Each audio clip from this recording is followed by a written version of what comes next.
Hi everyone, this is episode 11. Today's topic is Safety Tips Series 3, Reduce using elevator and lift. Carry your luggages by yourself. Before I start introducing today's topics, I want to supplement one more thing about the aerosol poisoning I mentioned in previous episodes. If you see people around you who are shaking their feet, legs, hands, or keep rubbing their hair or shake their clothes with a certain frequency, please stay away from these people or leave that room as soon as you can. Because as they keep shaking their body components or clothes, they keep spreading the aerosols in the air. As the concentration of the aerosols in the air keep increasing, it can harm your health or increase the likelihood of potential auto explosion. So what's my recommendation for the distance between those suspicious weird people and yourself? If you cannot leave that confined environment as soon as possible, I would advise you to leave at least 1 or 2 meters away from those people to reduce the harmful effects. I also mentioned to reduce the possibility of aerosol poisoning in your water cup. It's better to prepare the cup cover to always keep the top of your cup being covered, especially when you are sharing the same table with other people in the restaurants. In the last episode, I described the story of one of my most memorable families who helped me a lot in my past. It's Mouse families stories. The purpose for me to introduce the tragic stories of Mouse family is to show the process of slow genocide.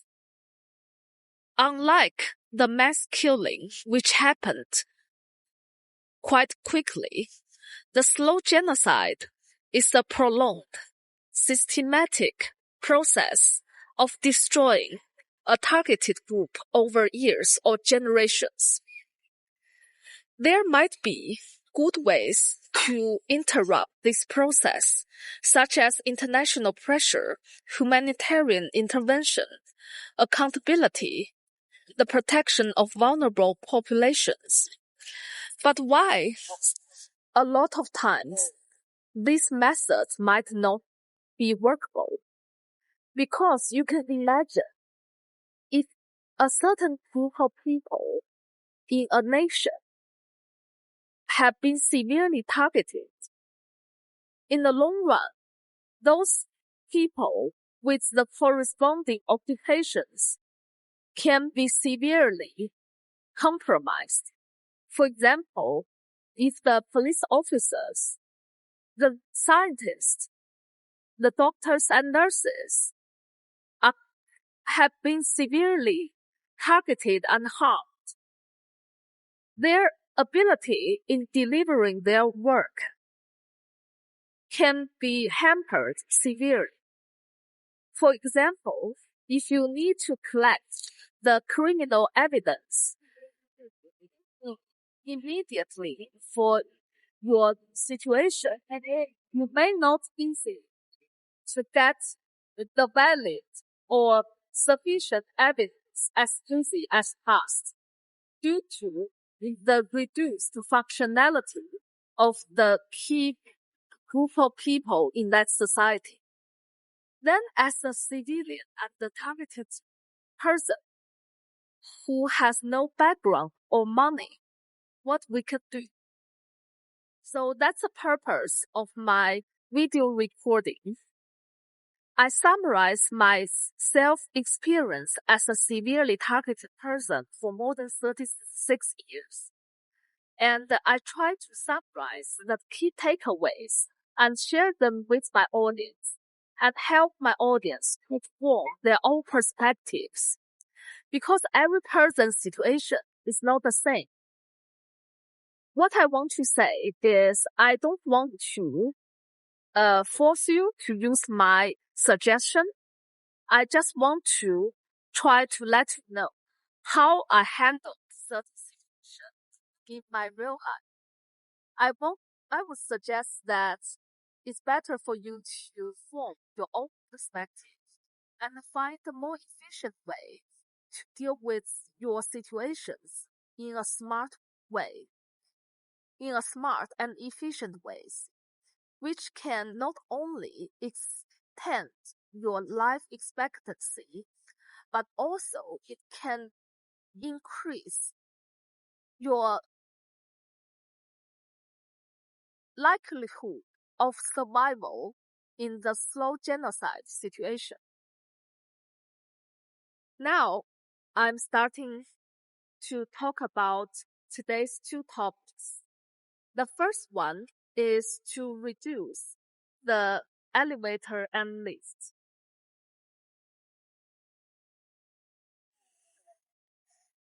As a severely targeted person who has often experiencing radiation attack in a lot of places, and also as a mechanical engineer and former researcher, I knew in certain well-looking lift at the train station or tube station or the supermarkets, you might find there are some metal plates or complex structures inside the lift. More weirdly, you may see there are obvious gaps between the metal plates and the base plates. Why those gaps can exist there? Is it possible that the evil people might install the radiation sources or devices or imaging devices beneath the metal plates to introduce more radiation to the passengers who use the lift? My answer is it's possible, but not 100%. Why did I mention this situation? Because if I use lifts in a lot of locations, I would feel the radiation level in my body increased sharply. If you are a cancer or tumor patient, your situation may become deteriorating. So that's why I would advise if you find weird structures in the lift, before you go inside the lift, you may try to see if you can use elevator or just walk.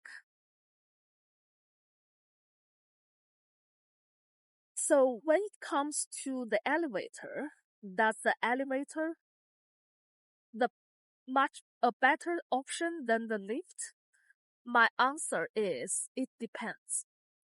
Because if you keep using the elevator, you can find it's easy to install the imaging or X-ray devices beneath the stairs as well.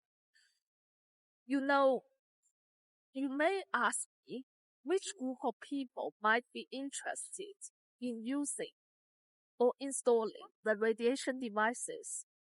My answer is either the medical researchers who are studying cancer tumor fields or the illegal group of people who are doing organ harvesting or organ trafficking business, who need to get the images of the internal organs of the passengers who are using the lift or elevator. So that's why I advise if you can use, if you can take the elevator, do not use lift. If you cannot, do not take elevator and lift. My second topic for today is regarding carrying your luggages by yourself. Why I mentioned this topic? Because previously, when I carry my luggages by myself, I met some unknown people who showed their enthusiasm in carrying my luggages for. At that time, I just handed my luggages to them. But after they gave the luggages back to me, and then I ordered some chips at McDonald's, I suddenly realized I got poisoned and had a dizzy feel. Why this could happen? Those people who showed their enthusiasm in carrying your luggages might intentionally contaminate the handles of your luggages with potential poisonous liquids or particles. So once you receive the luggages from those people, and your hands can be easily contaminated by the poisonous stuff on the handles of your luggages easily. So if you eat chips or other things which need the direct contact between your fingers, you can be poisoned quite easily. And also, apart from the potential risk of being poisoned, I also encountered the situation when those people who were willing to carry my luggages at the station, they immediately throw or bump the wheels of my luggages near the stairs when they finish carrying my luggages. Why did they do such evil things to my luggages? Because those people want me to keep spending money in buying new luggages. So they would keep trying to destroy my current luggages, especially the wheels, in such a brutal way. So with these two situations, I would advise, if you can carry your luggages by yourself, try to do it by yourself. Do not leave or let other people to carry the luggages for you, to keep yourself safe and sound. That's the end of my today's recording. And I hope my audience can have a safe and happy life. If you have any suggestions or questions, please leave the comment to my social media. May God bless you all. Thank you.